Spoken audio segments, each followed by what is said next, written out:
Hi, welcome to Single Again for the First Time. My name is Vincent Truman. It's March 17th, 2013. First off, big shout out to everyone wearing those sparkly green bowler hats this weekend and pretending to be Irish. Sorry, I'm Irish on the inside, so that just means I'm chronically depressed and under cloud cover. That's what it means to be Irish, really. Begorra.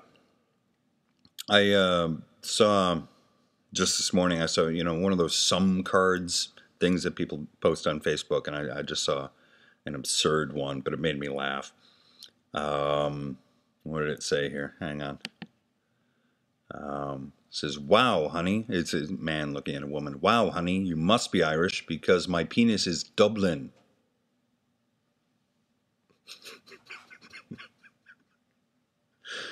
That's so horrible.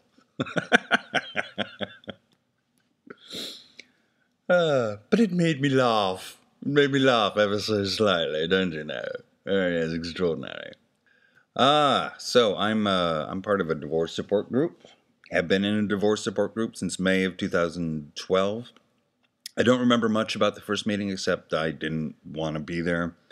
When it was my turn to talk, I didn't want to talk. I just had to get on my bicycle afterwards. My bicycle! And I rode really fast until I got into this warehouse district where nobody was, and I just bawled my brains out. I remember that very distinctly. Them were some bad days. But I still go now because I have a lot more confidence, and I've kind of refound myself, man. And I can offer some solace and some advice and ask some pointed questions to the new people who come in. And the new people who come in have the same look that I had the first time I came in. And it's rather hard to describe. It's kind of like they've just gone to a surprise party that they didn't want. Okay? Imagine it's your birthday, you go to work all day, you haven't heard about any plans being made, but you think maybe some plans have been made, and you get home, and you open the door, and instead of all your friends, there's actually, like, in your living room, there's a black hole. And it just sucks your life force away. Everybody in that group has that look. 90%. Well, 99%. 99.5%. I think I've seen one come in and go, "Yeah, it's okay." But he wasn't divorced. He was just breaking up with his girlfriend and trying to sell a book. Seriously, he came there to sell a book. What a prick. Anyway, so the divorce group tends to be all people who have been broadsided. Nobody saw this coming. The people who take off, the people who leave, "I'm leaving," they don't go to the support group. It's not that they don't need it. They're just drunk on their confidence of their decision. When you're leaving, you have like that little extra bit of, "I'm leaving, I'm out of here," kind of thing that actually, unfortunately, prevents a lot of self-reflection, restricts learning, kind of what went wrong, and kind of retards growth. But I have heard on both sides of the aisle, those who leave and those who have been left, alcohol gets very popular. Red wine, anyone? But people who take off, they just don't care. They don't care because they've come to this decision that they're going to leave, and they've been plotting and planning it for a while because you just don't come to that decision. They've been plotting and planning it, and they're looking at their relationship and what's not working and what's wrong and stuff like that. But they don't talk to their partner, which is one way to kind of bolster their idea that something's wrong in the first place. "Well, we don't communicate." Did you tell your partner that? "No. So I'm out of here." That's what's happened a lot, at least within the divorce support group that I've been part of. And there's no debriefing. That's the thing that always sucks. There's no debriefing afterwards where like people sit at a table and go, "Well, it didn't work out because you did X, Y, Z, and what I brought to the table was A, B, C, and they're just incompatible, and da-da-da." There's none of that. So if you're ever taken off on, never expect that. The people who leave, and they're assholes. And I know this too because I used to be in the leave-in business. Love 'em and leave 'em, Truman. That was me.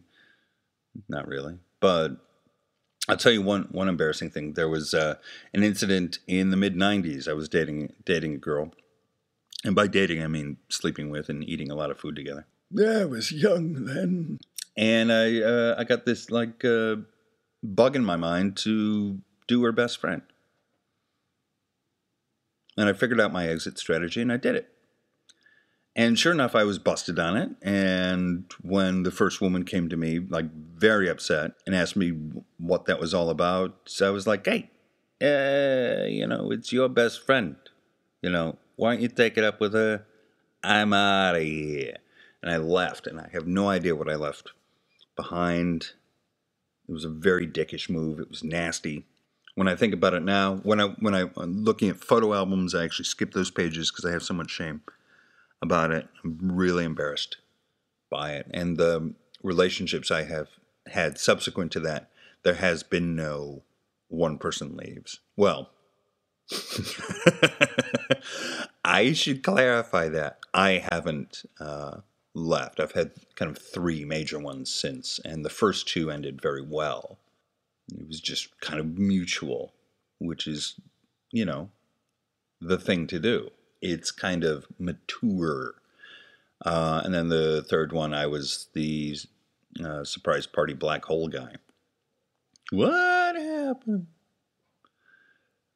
So what I'm trying to say is it's kind of better if you're left. So if you're taking off on, do all that self-loathing and what did I do wrong-isms and wonderings and stuff like that. And if you're really honest with yourself, you will grow and you will find stuff that you can bring to the table that maybe you weren't bringing to the table before. You could be more aware of that. And you'll also be aware of stuff that you're just not going to tolerate. And that's a good thing. A couple of tiny little thing I do want to say. I did have a date night last Tuesday. The individual I went out with, she was awesome. Wore blue dress, amazing blue dress. We opted to have dinner instead of drinks, which I think is great. There's a lot of people out there who are like, well, let's just do drinks in case we don't get along. It's like we're adults, we could actually get through a 90-minute meal.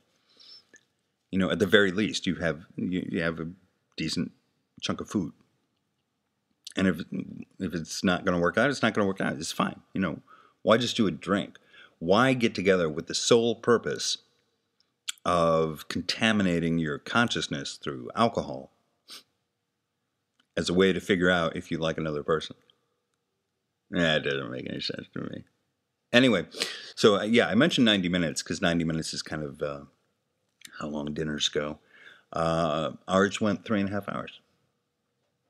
And we're already talking about a date 1.1. That's what we've decided to call it instead of date 2. I think both of us are a little gun shy of getting to date 3, 4, 5 kind of thing. So we are taking it slow. 1.1 is coming up. So it's, we're coming up on the 10-minute mark already. Time flies when you're having fun. I don't know why all the voices are coming out tonight. Or why I called it tonight, because it's Sunday morning. And I'm still sitting in bed doing this with my cat kneading me in the back with her claws because she loves me. Have a great day and talk to you soon.